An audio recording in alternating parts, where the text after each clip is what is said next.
Well, they've gone and done it again, haven't they? Gary texted our little group and said, they could just end right here with Let It Grow and it'd be fine. And then I looked at the clock and said, no, they got time to kick a little more ass with that deal. So they did. And so they did. Indeed. Let me just run down the set real quick. Shakedown Street, Cold Rain and Snow, Ramble on Rose, an up tempo. They love each other. Old school, baby. Except he didn't put the bridge in. There's a story behind that, too. High Time, Let It Grow, and Deal. What a set. What a powerful set. Man, that Shakedown Street kind of exemplified everything we were talking about before the show about how these guys, the new guys in the band, infuse the music with something new. The Jeff's command of that kind of R&B Fender Rhodes piano playing and Oteil's mastery of funk, and John was doing that falsetto Marvin Gaye kind of thing on the final vamp. Just totally killed me. And this past Sunday on our radio show, Tales from the Golden Road, we had a caller rhapsodizing about the 1973 arrangement of They Love Each Other, the much more up-tempo one, and saying he always preferred that one and wondered if Dead & Company would ever bring it back. And talk about instant gratification. I mean, I actually have sent text to a couple of our backstage reconnaissance team to see if that was coincidence or if we caused it. Anyway, we'll find out. Maybe before the set is We over. do know that John Mayer listens to us occasionally, and I know he was listening on Sunday because he responded to my fundraising pitch. Let me get that done before we move on and introduce our guest. Yesterday, if you were tuning in, you noticed that I talked about Robin Sylvester, the wonderful bass player of Rat Dog, who's had severe health problems for quite a while, and they've really come to a head this year. I have been a fan of Robin's for a long time, and I've been a collaborator of Robin's many times in the last 20 years. We've played music. He's played on a bunch of my records and stuff. So I have a personal stake in Robin's health, as well as just a tremendous amount of compassion for a great musician who really needs some help. So I am passing the hat. I'm collecting money. We've already raised more than $24,000, but we're kind of hoping to get somewhere up close to $100,000 because Robin needs 24-hour care right now, and that's probably going to go on for a few months. So if you're looking at this on your screen, you'll see a link to paypal.me/truefunddonations. You can send any amount there. Every cent that comes into that account is being passed along to Robin, and I really, really appreciate your support. So let's get back to our broadcast here. We have today another good friend of mine, a very interesting fellow. He's the director of the Barton Hills Choir, a grade school vocal ensemble from Austin, Texas, that has made 2 records of Grateful Dead songs. And I had the great privilege of playing on a little bit of it and playing gigs with him. Please welcome Gavin Tabone to Dead Air. Hi. Hey there, everybody. Great to be here. Hey, Gavin. Great to have you. I have been a great fan of Barton Hills Choir since David first turned me on to it a few years back, and have very much enjoyed the videos. I've seen the choir live, I think, one time, and I hope to see him more one of these days. We should talk about how this wonderful idea came into being, because I love hearing little children discover Grateful Dead music and develop a love for it.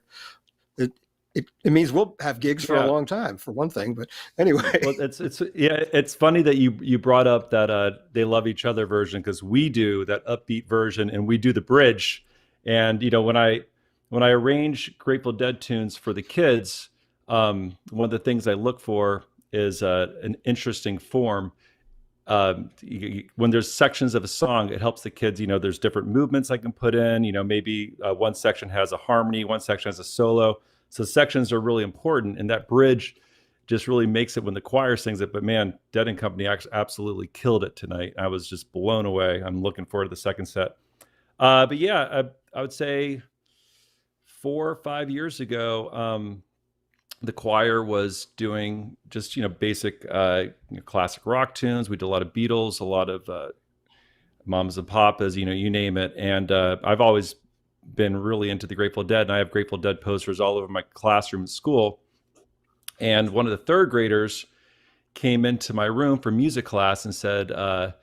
Tabone, I'm learning a Grateful Dead song on guitar. And I was like, which one? He said, Touch of Grey. And I was just like, man, that would be a great song to do with the kids. And with those third graders, I arranged it, just kind of put it together a little bit. And then the fifth grade choir came in that afternoon for rehearsal. They had a show about a week away, and we worked it out. I taught it to the band, and Dave, Mr. Gans will testify to this. It's all, we have to change the key to, for the kids' voices. But we performed it in the cafeteria that Friday, and we videoed it and posted it on our Facebook page. And at that time, we had a couple hundred people following the page. This is back in 2015, 2016. And the next day, I get a text from the guitar player, and he says, Gavin, have you seen the views on your Touch of Grey video on Facebook? And, I wasn't checking like every hour like I do now with the Barton Hills Choir Facebook page. But I checked it, and it had like 30,000 views or something in a matter, of 8 to 10 hours. I was like, what the hell's going on here? And I clicked on the shares, and the Grateful Dead page had picked it up and shared it. And it kind of just snowballed from there. We did Ripple about a month after that, and that one really got a lot of play. And we, obviously I'm a big fan of your show, so I contacted David Gans, and we flew David down to Austin, and we since then we've gone to different cities and performed with different cover bands, different Grateful Dead cover bands. I bring some kids with me, and that's kind of what we've been doing besides the local shows. And we've been making some CDs of Dead tunes. You have two full CDs of Dead songs. Are those available for people? Can they get them now? So the way I do CDs, we don't sell them. We give them away. So I'd say once every month or so, I'll post on the Facebook page. I'll say, hey, if you want a free CD, just message the choir your name and address, and I send one to that person for free. People donate stamps. Right. They donate envelopes. Everything kind of gets donated. So actually, we're actually buying bulk, hundreds of CDs for us to give away. So that's kind of what we've been doing for the CDs. Yeah, really good. Well, they're the CDs are wonderful. I got to play on a couple of tracks. It's just been lovely to see this thing developing, and how wonderful the response is. So many people just love seeing these kids up on a riser singing these songs and waving their hands around and stuff. I mean, you really put a lot of energy and creativity into it. And I have just loved being on that stage. Hey, Jacob, can you show one of those photos that I sent you? I have so enjoyed being on stage with you guys, and just watching over, turning to my right and looking at the kids, and just watching their faces doing this has been such a delight. That's our first show together. All right, wasn't that in Austin just before the Great Deadco show we saw down there? Yeah, I think that must have been December 2017. Yeah, that sounds right. Yeah, right. Yeah, we had a bunch of Deadheads. Yeah, we had a bunch of Deadheads of they came. Our show was at like 1:00 in the afternoon. I think Dead & Co played at like 7 that night. So our show was free. So a bunch of Deadheads came to our show, and at the end of the show, they were throwing. You'll see a rose by my foot there. They were throwing flowers on stage. People were just like freestyle, like twirling, down like on the floor. It was great, fantastic show. Well, I've had the greatest time. I got to play the Brooklyn Bowl with you guys, and we got to play outside of Wrigley Field in front of the Dead & Company shows a couple of summers ago, and we played a festival out in Wyoming. It's just a huge undertaking. And do you have plans for the future with this group? You doing more gigs out there? Yeah, I mean, right now I'm working with a very small alumni group. They're all 13 to 18. They're all vaccinated. It's just really safe. When we do shows, we all get tested. We just did a show in Dallas with a group called Forgotten Space, a fantastic Grateful Dead cover band Yeah. in Dallas. Over the summer, we went to Denver and played with a band called Shakedown Street. They're also great. And yeah, we're just, chugging along. And we're going to do a couple shows in Austin, and then in Maine, in March, we're going to go to Maine and perform with the Maine Dead Project out in Portland, which is going to be a lot of fun. So we're still doing it. I have performed. I got a lot of friends up in Maine that I will send out to that. I played a gig with the Maine Dead Project in that venue. That's going to be a lot of fun for you. So you told me that the best place for people to follow the Barton Hills Choir is to go to your Facebook page for the Barton Hills Choir, right? That's where the most current info is? I would say so. Yeah. And the website, those are the two main places, but Facebook, I'm monitoring, like I said, usually hourly, because, it's a kids group, and unlike on YouTube, I can put it where comments need to be approved by me before they get posted. You can't do that on Facebook. So I'm constantly monitoring it. And my wife is taking a picture of me right now. Hey, yeah, Facebook is the best place. And you can message the choir. And that's kind of how I do the CD giveaways too. And hopefully these shirts are going to be for sale soon. Yep. Sorry. And there's also an active Barton Hills Choir YouTube feed, I believe. That's so right. People can go and see the videos of the group in action, both in performance and also some of the really nicely shot videos you've done, which are beautifully, they look so polished and terrific. I mean, these kids are they're just so natural, in their performance of this stuff. Let me interrupt and put in a good word for Gavin's skills as a video editor, because we did some distributed events where I played and sang along with the part and sent my recording into him, and he did that with a bunch of different kids and stuff. So you're looking at the screen on all of these performances that were separately recorded, and Gavin stuck them together and made them into this coherent thing. You have really good skills. That's why I don't have any hair anymore. Yeah, I'm just pulling the hair out during those are not easy videos to make. And we got really lucky with those remote virtual COVID sessions, I like to call them. Jeff Comenti played on one, Rob Koritz from Dark Star Orchestra, of course, David Gans. We've just been very fortunate on having amazing musicians play on those recordings. A lot of time, Deadeye is a great Austin Grateful Dead tribute band, and we've been fortunate to have those guys play with us too. It's great on a lot of those, I don't even play. I let the professionals take over. I just kind of put it all together. But we've been very, very fortunate with that kind of stuff. I just speaking personally, I have enjoyed so much being part of your thing, and just enjoyed listening to it, even on ones that I'm not involved in. Just wonderful stuff. Yeah. Yes. Hey, can I offer a brief, entertaining digression? I think you'll enjoy this. I texted John Mayer backstage to ask about that version of "They Love Each Other," and since we know he listens to our radio show, I asked if he happened to be listening on Sunday, and if that may have inspired this arrangement. He said, "I can honestly say that this was a version I always wanted to do and hadn't heard the Tales mention. I called it about 5 seconds before we did it, set into the talkback up-tempo version, and everyone nodded, and off we went." Wow. They didn't sound check that. They didn't rehearse that. That was in the moment. So my awe of these guys only increases. Thanks, John. Fantastic. That's really a wonderful story. And that, in Phil Lesch's autobiography, he talked about the human gestalt, that those guys were trying to be, as he put it, the fingers on a hand. They wanted to play as one unit and merge their minds. And at their best, the Grateful Dead were doing that. And I think that's what we're getting here. These guys, they have their language and their way of being together pretty well in hand by now. And we're hearing the result of that they could really cover some ground without having to work it out deeply ahead of time. That's how good they are.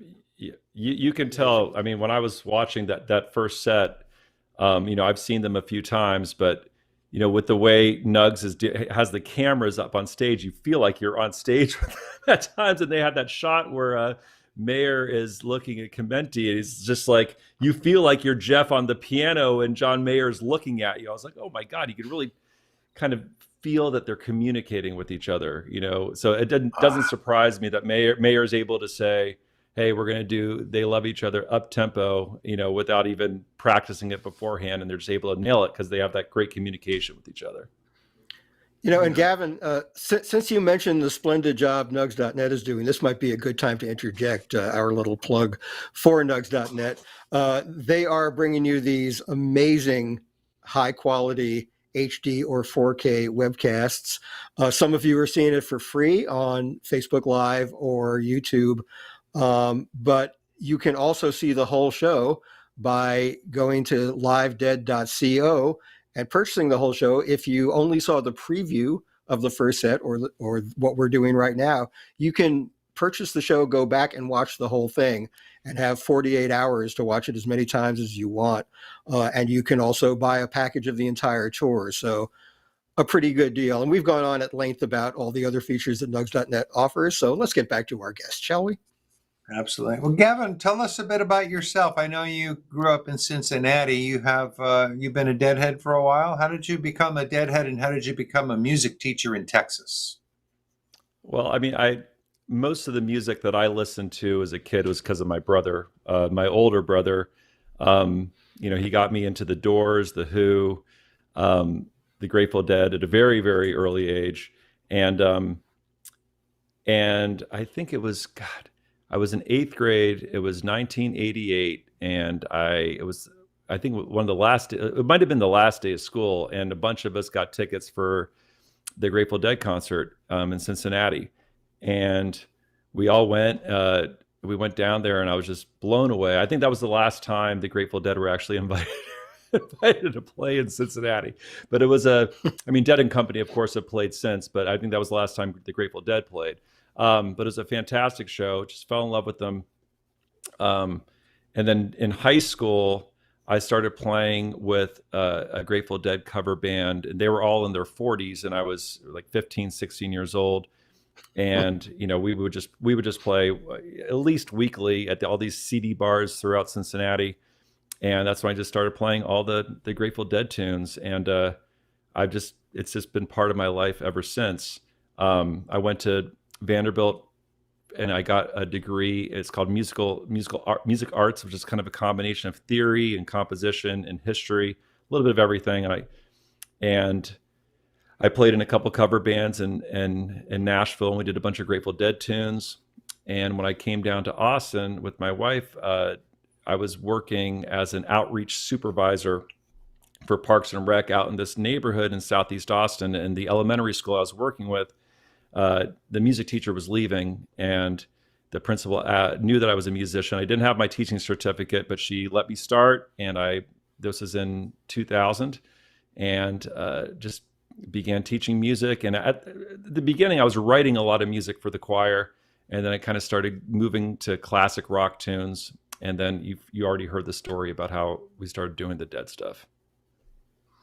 So you started teaching and circled back and got your credential or whatever you needed so you could make it official. And I went to night school. Works.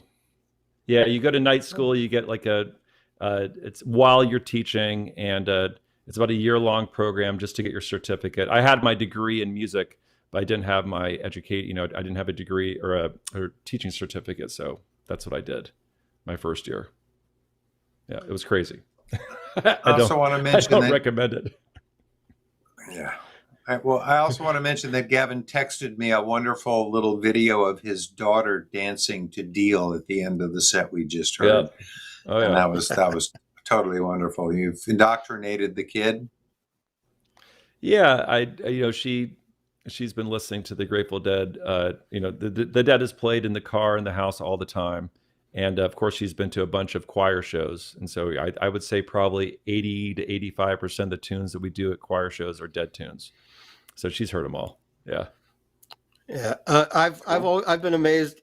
Several friends of mine have raised Deadhead kids, and that had grandchildren. And I'm a single guy myself, but I got to turn my niece and nephew onto the music when they were very young, and the enthusiasm with which kids take to this music. My brother told me a story before she ever saw her first show. I think when my niece was about 6 years old, she was riding in the back of my dad's car, and he had Live Dead on, and Feedback came on. And some of the weirdest music the Grateful Dead ever recorded. And she said, Right. "Dad, what's this?" And he said, "It's the Grateful Dead." And she said, "I like it." And I said, "That is a relative. That's a relative of mine for sure." So Absolutely. I was very proud at that Yeah. moment. Yeah. You should Yeah. mention I mean, that, Abby. you're. That, go ahead. Go ahead. Sorry. Go ahead, Dave. No, I'm sorry. no, talk about Abby. I mean, yeah. I mean, Abby is she's fantastic. She definitely loves listening to all different kinds of music, but she'll say things like that when something comes on that I think she would absolutely hate, and she'll be like, "Dad, that's awesome. I love it." And even today, like during when they were doing the set closer, when they were playing Deal, they came in they were out, my wife and Abby were out shopping, and Abby just came in and just started like twirling around the room. So yeah, she'll be ready for her first show in a few years. Very good. Yeah. Well, we've run out of questions to ask you. Why don't you talk about the Grateful Dead and what makes the Grateful Dead so wonderful to you, and how you feel about the history of it and how it's feeding into the current moment here? Wow. Well, for me, I've always been in the tunes. I mean, I love, the improvisation. I love the free form. I love all that. But for me, like, I mean, I fell in love with American Beauty and Working Man's Dead. Those are probably the first two that really stuck with me, just like the songs and the harmonies and the stories. And it's just when I put on the Grateful Dead, I know how the Grateful Dead is different for everybody, but for me, it's soothing.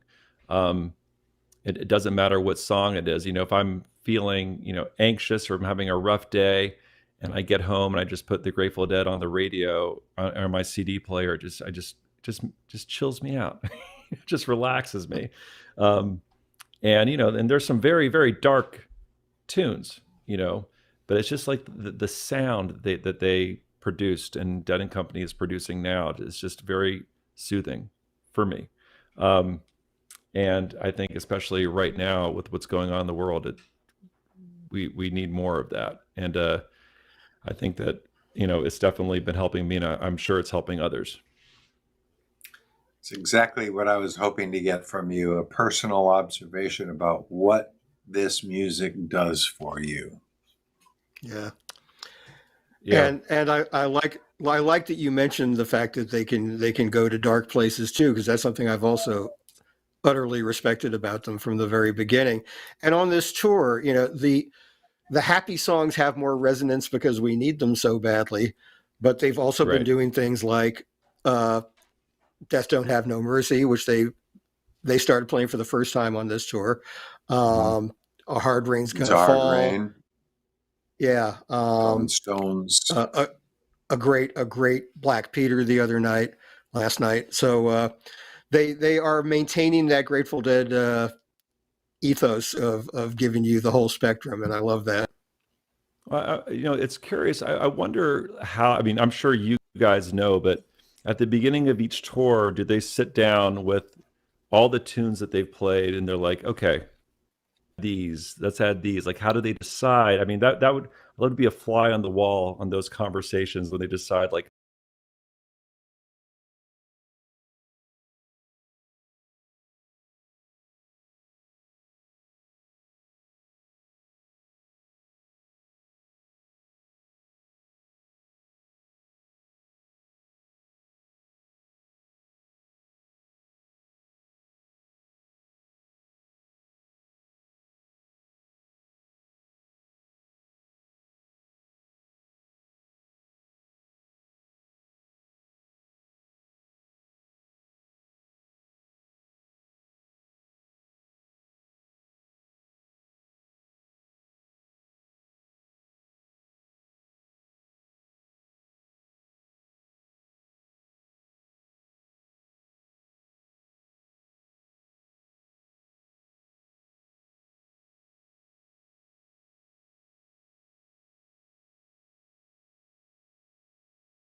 what tunes to add for this tour, and the discussions they have be fascinating. I don't have any info on that. I'd get together on a clean and well organized way, because we know the traditions as well as the material and the sort of protocols, of how to do it interactively, and that it involves a huge amount of listening as well as expressing. Absolutely. Yeah. I mean, I've been fortunate enough to experience that. I've played with so many different Grateful Dead cover bands over the last 3-4 years.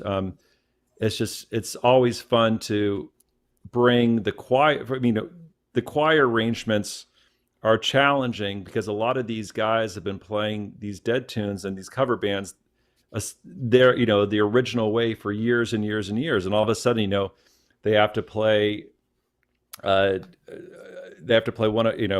like Cumberland Blues in 3 half steps down, and that's tricky, right? Because all the positions that they're used to, and then I have little stops and little hits and little changes, and David, all about this, but when it all comes together, it just really puts a big smile on my face, and I look. And David, when you played with the choir, usually I look up at you and you have this big smile on your face, because I hope that it's just like a fresh perspective on some of these tunes. That's exactly what it is. I love being up there with the kids because their energy is so huge. But I also, this music is about, I told you on one occasion, there are some songs in which I know 3 different versions, because I know the regular Grateful Dead version in their key and their groove, and then I know like the version that I worked up with Stephen Inglis in Fragile Thunder, which is a more acoustic thing. And then there's my solo version, and then there's the version that you guys do. So there's some songs I have to know in 3 different keys and stuff. I love. I'm so sorry. That I love being put into a position to like visit this stuff from a different perspective, to hear the kids sing it and to play it in different grooves and in different keys. You come back to the other versions of the song faster with tempos. New information. Well, that's part of it. Yeah. That's part of it. David thing has cursed me out several times on stage. Oh. Slow the F down. I have not. Oh, come on. Yeah. Okay. Sorry. All right. Well, since you brought it up, Gavin, I will bust your chops about this. He will send out rehearsal tapes where he'll play the song through. Yes. And he's in such a hurry to get it over with that he speeds up. So I'll be sitting because at the home kids playing are coming along in. with this The kids are coming tape. in. Right. And as I'm playing, it just gets faster and faster and faster. And I have literally called him up and cursed at him and said, "Would you give me a rehearsal tape? Use a click track, please." Because it's wow. It's been fun. Huge fun. Even in the Barton Hills Choir, the tempo wars go on. It's amazing. Absolutely. Absolutely. I've gotten better with that. Yeah. Yeah. But so we were told 5 out of the 6 band members are on stage, so we could get the cue to lights any moment, Gavin. Let's thank you now and then keep talking, because it's been great having you on. Thank you for having me. I've been very enlightened by what the 2 of you have had to say about the choir's process and your own experiences with Grateful Dead music. I've had that experience for a very long time as a player and as a fan. And Dead and Company just continues to surprise me, which is just after all these years. And they continue to surprise each other. I'd love to see the new guys surprising Bobby and Billy and Mickey, and pushing them in new directions. So that's what this is about. We have 6 band members on stage. We don't have lights yet. So we are at that final moment before the band walks on. It could happen. And let's remind everybody, if you're interested in the Barton Hills Choir, and I highly recommend that you should be, go to their Facebook page and subscribe, follow the page, and then you'll be notified when Gavin is making some more copies of their Grateful Dead records available. And you can donate stamps and office supplies to help them with that. They give the records away. And you definitely want to hear them. I recommend them very highly. So please follow the page of the Barton Hills Choir on Facebook for further information. Yes, Absolutely. Thank you for that. Check out those wonderful videos on YouTube as well, including those ones made in pandemic mode with everyone playing in a different place. It's really quite a marvel. So Yes. thank you so much, Gavin. And let's give once again, maybe we should give a quick shout out to the Rock and Roll Playhouse as well. We collaborated with them a couple of times in our travels. And that's another endeavor that's bringing kids and great music together in amazing ways. And I hope we get and to the do wonderful Adam Roberts. Yes. Yeah. Those guys are Yes. fantastic. And I think we're going to do something again with them in the future, hopefully. Oh, yeah, they're good, fantastic. Good. Yeah. Good. I'm looking forward to that. Great. Well, now we're vamping until we get the lights out cue. And we should remind people they can go to livedead.co to convert this free preview into a paid stream and watch the whole show. And you can go back. If you do that right now, you can go back to the beginning and watch the first set that you missed. And you have 48 hours to watch the whole thing if you just buy today's thing. And you might also want to look at audio download possibilities and subscribing to the entire stream so you can watch this entire tour in HD or 4K on nugs.net, which is how we're seeing all of this right now. And thank you again for being part of it. Is that getting better every year, that the Nugs live stream, the amount of cameras? I mean, I'm blown away by that, by what I experienced. Yeah, we've talked about this, how, and we think about the days when the Grateful Dead were first starting to get into video just to project on the screens at the larger venues, and how, the cameras weren't very good in low light, and they only had like maybe 3 cameras in the pit, and now modern technology and the skill with which people put these broadcasts together has just increased so much, and you wish that was around in 1967, at the Fillmore or Avalon, but the fact that we have it now is wonderful. And it's really changed the art. It's changed the way people receive and enjoy music. So may there be more of this in the future. I was trying to count the different camera angles. I got to like 10, and I was just like, it's got to be like at least 15. I mean, there's like a stationary camera pretty much on each member, and then there's cameras on sliders, and there's, it's beautiful. And they show the lights are out. We gotta go. Thank you, everybody. Bye, Thank guys. you, Gavin. Thanks, Gavin. Enjoy the show, everybody.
Some folks trust reason, others trust in might. I don't trust nothing, but I know it'll come out right. Say it once again.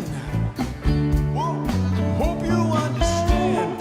When it's done and over, Lord, man, it was just a man playing the band. Daybreak on the land.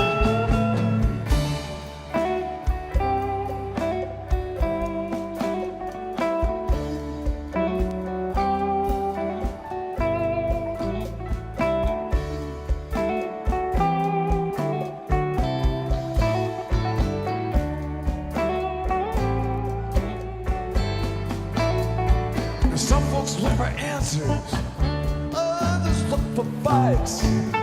Some folks up in treetops, whoa, just looking for their kites.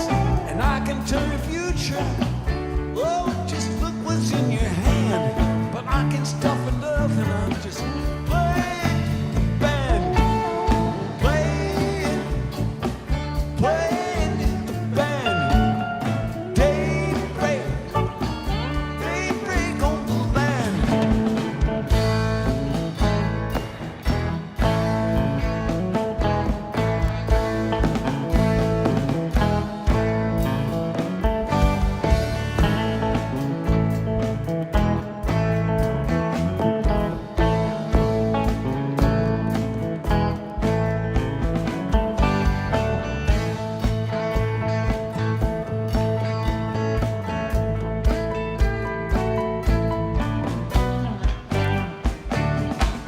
Standing on a tower, world at my command.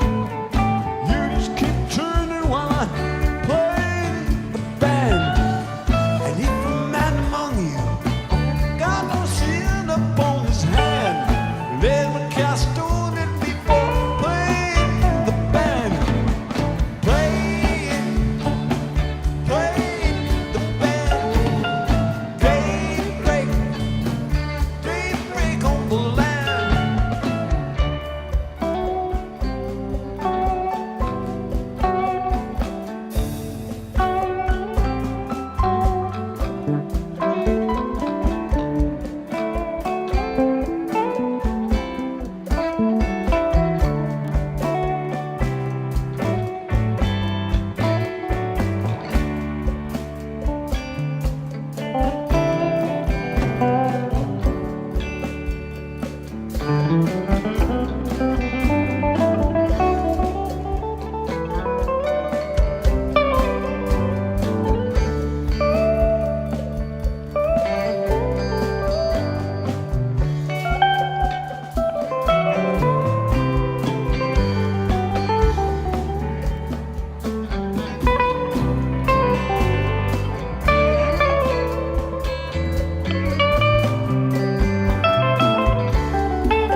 Thank you.